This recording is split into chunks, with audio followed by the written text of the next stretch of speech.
According to the Enneagram Institute's Misidentifying section, female ones often mistype as twos. And in my experience, ones are the type most resistant to accepting their type. So today, I'm going to share a clip from a recent podcast conversation that I had that serves as a perfect example of why these types may mistype and what to look for to help you distinguish them. And then we'll talk about something really important that ones bring to the Enneagram and how that's a critical part in unlocking the transformative potential in it, regardless of what your type is. So let's get started.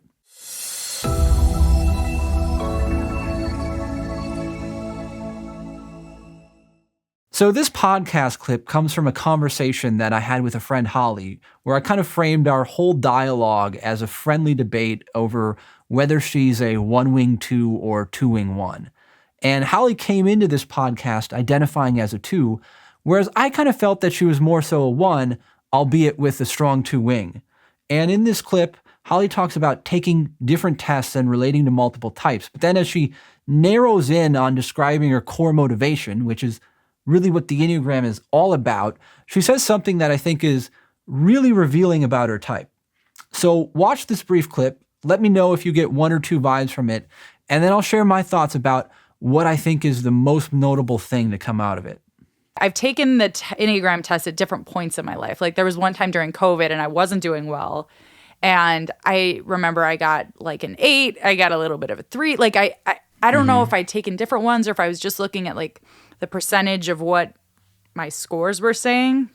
But I had a little bit of 7, which made sense because like enthusiastic or whatever. And then 8, like I can be really pushy. And then when like politics and everything was so heavy during COVID, I could like be really combative with that. But then 3, the achiever, like I feel like recently it's like, ooh, what's that next challenge? So maybe I feel a little bit of that 3 in me. Relating to a lot, yeah. But the ultimate, sorry, and I'll stop. But like the ultimate inner part of me, like I want to be helpful. Like I want to be thinking about other people and not think about myself. Okay. Because like, yeah, I really don't like being selfish, but I can find myself like self-involved or how do I look or whatever. And it's like, I ultimately want to, be helping people. But that's not always the case. So what do you think? 2 or 1? I mean, on the surface, it's kind of 2, right? I want to be helpful. I want to be helping people. And if you're just typing based on buzzwords or traits, you might think, clearly she's motivated to be helpful, and 2s are helpers, right? But dig a little deeper. What does this dialogue suggest about maybe the deeper core motive? To me, what really stood out is thinking about other people, not thinking about myself. I really don't like being selfish, but I can find myself being self-involved. I ultimately want to be helping people, but that's not always the case. Or in other words, value self-assessment, ideal self-assessment. And that's the one psyche in a nutshell. So if you don't get distracted by the word help, I think that tension and self-assessment here really displays the core motive of 1, desiring to be virtuous, to be good, to have integrity, more so than it displays the 2 core motive to be loved and appreciated. And remember, when trying to figure out your Enneagram type or others, it's not about the traits or roles. It's all about the core motivations. In comparison, if the 2 are actually talking about their core motivations, rather than saying, I ultimately want to be helping people, but that's not always the case, a 2 might say, I'm always helping people, but I'm hurt because people don't appreciate it or don't reciprocate. Or I'm always loving, but people aren't loving me back. I did it for you. No. What you did for yourself. Or a healthier 2, having integrated 4 and 8, might say, I'm a helper. I like being helpful, and I value love and being loved, but I've learned that you got to set boundaries and love yourself, and you can't help everyone or look to someone to give you what you don't have. Amen to that.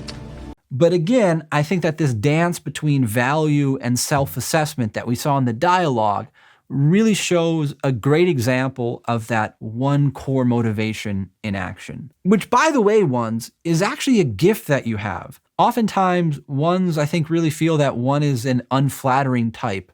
And Holly mentioned that herself in the podcast. When I think of ones, and when maybe I first understood the Enneagram or that you were talking about it, it just felt like someone very inflexible. And it's like, I don't want to be that person. But really, when one combines with 4 and 7, that self-assessment that could be seen as a strong inner critic actually just becomes a curious inner evaluator and a willingness to have integrity and question our motives and look into ourselves at the deepest level of fear and desire, and not just let our minds or our egos play tricks on us and try to convince us that we're better intentioned or more wholesome than we actually are. And that's really where the transformative potential of the Enneagram lies. But you can only unlock it if you have that desire to have integrity and be virtuous and are willing to have that honest self-assessment and look into the shadow sides that the Enneagram is so good at bringing to light. So see, ones, being a 1 isn't all that bad.